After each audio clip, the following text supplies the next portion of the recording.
Office ঘরে মজুদ প্রচুর পরিমাণে বোমার বিস্ফোরণেই উড়ে গেল অফিস ঘরের চাল। দক্ষিণ দিনাজপুরের গঙ্গারামপুর থানার ঠেঙ্গাপাড়ার ঘটনা এটি। ঠেঙ্গাপাড়ার লক্ষ্মী মন্দির কমিটির অফিস ঘর বলে পরিচিত ঘরের অ্যাডভেস্টারের চালা সম্পূর্ণভাবে উড়ে যায় বোমা বিস্ফোরণের কারণে। মনে করা হচ্ছে প্রচণ্ড গরমে মজুদ করা বোমা বিস্ফোরণে এই ঘটনাটি ঘটেছে। বিস্ফোরণের প্রচণ্ড শব্দে কেঁপে ওঠে এলাকা, ধোঁয়ায় ঢেকে যায় পুরো এলাকা। খবর পেয়ে ঘটনাস্থলে পৌঁছয় গঙ্গারামপুর থানার পুলিশ ও গঙ্গারামপুর দমকল বাহিনী। ঘটনার জেরে আতঙ্কের সৃষ্টি হয়েছে এলাকা জুড়ে।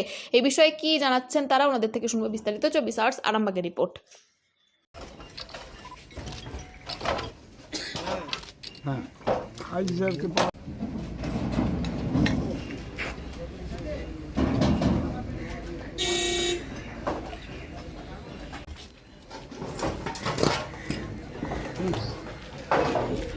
সন্ধানে রয়েছে গঙ্গারামপুর থানার পুলিশ সহ বোম স্কোয়াডের দল।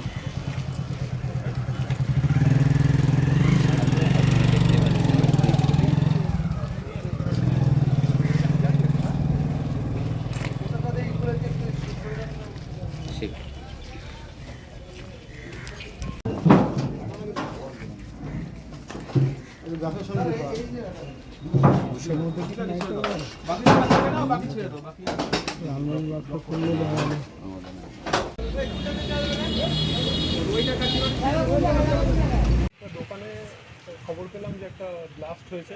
এদিকে স্যার, এখানে সামনেই একটা দোকান দেখতে পাচ্ছেন, এটা খবর পেলাম যে ব্লাস্ট হয়েছে। তারপর আমরা রাশ করেছি, এখন আমরা বিডিএসকে খবর দিয়েছি। তারপর দেখা যাক আস্তে আস্তে কী আনফোল্ড করে।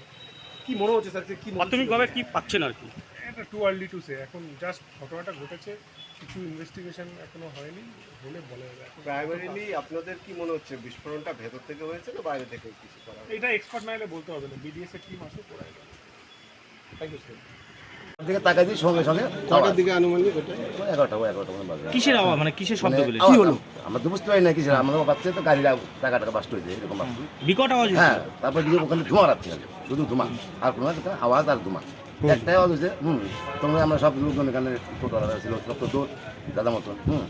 আমার একটু ভয় আছি এখন, যে ভয় পাচ্ছি যে আরো আছে কিনা, যদি আবার বাস্ট হয়। তারপরে আমি আমার ফোনটাকে গাড়ি ফোন করলাম। মানে কিসের আওয়াজ হলো, এটা কি মনে করছেন? এটা বমি আওয়াজ, অত ধোঁয়া আসবে কি কোথা থেকে? চারটা লোক উঠে গেছিল। আপনারা কি আতঙ্কে রয়েছেন? মানে অবশ্যই আতঙ্ক আছে। যে জায়গাটায় সেই অফিসটা ওর আগে কি ছিল না ছিল জানি না, এখন তো লক্ষ্মী মন্দিরে সেটা জানছি। সেটাই আমরা জানি এখন। আমি দেখিনি। ওটা তো ভিতর থেকে, মানে বাইরে তালা মারা ছিল। ভিতর থেকে বাসটা হয়েছিল। হ্যাঁ। তার মানে কি মনে করছেন, ভিতরে কি মজুত রাখা হয়েছিল? ওটা তো আমরা বুঝতে পারছি। ঠিক আছে, আপনার নাম কি? অমর সাথে।